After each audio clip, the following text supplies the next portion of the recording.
When you buy or rent a home, you may expect to find problems with insulation, mold, or peeling paint. But what if you learned your house was the scene of a gruesome murder? 8 News anchor Kerri O'Brien has this warning for buyers and renters. Horrific crimes behind the closed doors of these homes. If the walls of this Richmond house could talk, they would tell the 1996 story of Cynthia Johnson and her young daughter Heather, both brutally murdered inside.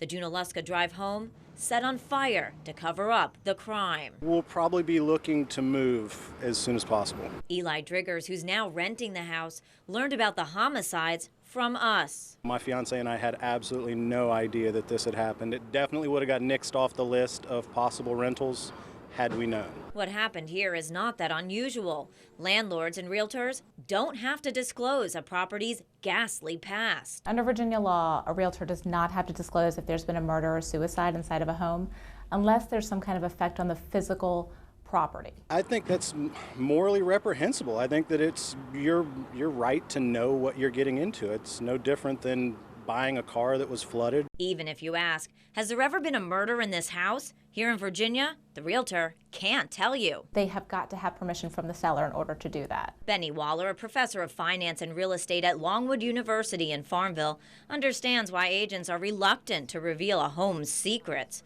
He has been researching the impact a murder can have on a property's value. Across the country, stigmatized properties sell for less. Not far from Longwood's campus, in 2009, fellow professor Deborah Kelly, her estranged husband, daughter, and daughter's friend were bludgeoned to death in this First Avenue home. Search warrants show a trail of blood and horrors spread throughout the house. Before the murders, Professor Kelly's home was tax assessed at $240,000. After the murders, it was sold to an investor, auctioned off at $104,000. That investor tried to sell the house. It was on the market for 3 years, but no buyer.